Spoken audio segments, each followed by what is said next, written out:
సమయం గడిచే కొద్దీ ఎన్నో జరిగిన సంఘటనలు మనకు తెలియకుండా ఉండిపోతున్నాయి.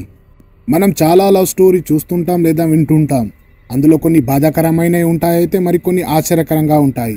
ఈ వీడియోలో రివీల్ చేయబోయే లవ్ స్టోరీ ఒక నమ్మలేని నిజమనే చెప్పాలి. ఒకవేళ ఈ లవ్ స్టోరీ మీరు విన్నా మీరు కూడా నమ్మరు. మీరే కాదు, ఎవరు కూడా బిలీవ్ చేయరు.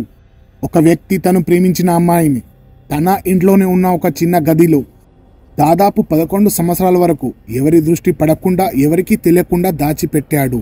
అదే ఇంట్లో ఉంటున్న తన కుటుంబ సభ్యుల్ని కూడా ఈ విషయాన్ని తెలియనివ్వలేదు. 11 ఇయర్స్ అమ్మాయిని కంటికి రెప్పలా చూసుకున్నాడు. అతను ఇలా చేయడానికి కారణం ఏమిటి? ఆ అమ్మాయి కూడా అన్ని సంవత్సరాలు ఒకే గదిలో ఎలా ఉండిపోయింది?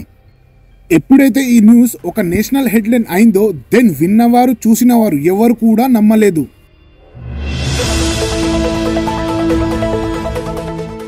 ఇంతకీ ఎవరు వారు? వాళ్ళ లవ్ స్టోరీ ఏమిటి? ఫిబ్రవరి 2010 కేరళలో జిల్లా పలక్కడ్, పట్టణం ఏలూరు, వితనశ్రీ గ్రామానికి చెందిన సజిత అనే అమ్మాయి తన ఇంటి నుండి హఠాత్తుగా కనిపించకుండా పోతుంది. ఆ అమ్మాయి తల్లిదండ్రులు ఆమె కోసం నెలల తరబడి వెతుకుతారు. పోలీస్ స్టేషన్లో కూడా అమ్మాయి మిస్సింగ్ అయిందని కంప్లైంట్ కూడా ఇస్తారు. ఇక పోలీసులు కూడా ఆమె కోసం చాలా గాలిస్తారు. కానీ ఆమె ఆచూకీ మాత్రం ఎవ్వరి కూడా అంతు చిక్కదు. ఇలా చాలా నెలలు తరబడి వాళ్ళందరూ ఆ అమ్మాయి కోసం వెతుకుతూ అలసిపోయి ఆఖరికి ఆమె చనిపోయిందని అనుకుంటారు. ఆ సంవత్సరం 2021 మార్చ్ సజిత మళ్ళీ వెలుగులోకి వస్తుంది. పలక్కడ్ పోలీస్ స్టేషన్ అధికారులు సజిత వాళ్ళ తల్లిదండ్రులకు సమాచారం ఇస్తారు. మీ గ్రామానికి చెందిన ఒక వ్యక్తి కొన్ని నెలల క్రితం తప్పిపోయాడన్న దర్యాప్తు మా దగ్గరికి రావడం జరిగింది. ఆ వ్యక్తి కోసం వెతుక్కుంటా వెళ్తే తనతో పాటు మీ అమ్మాయి కూడా మాకు దొరుకుతుంది. ఇప్పుడు వాళ్ళిద్దరు మా పోలీస్ స్టేషన్లోనే ఉన్నారు.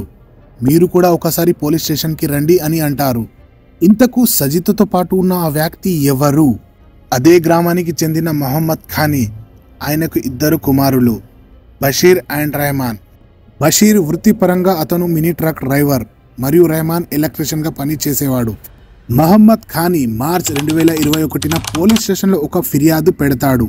నా కుమారుడు రెహమాన్ మా ఇంటి నుండి కనబడకుండా పోయాడు. అతను ఒక మానసిక రోగి.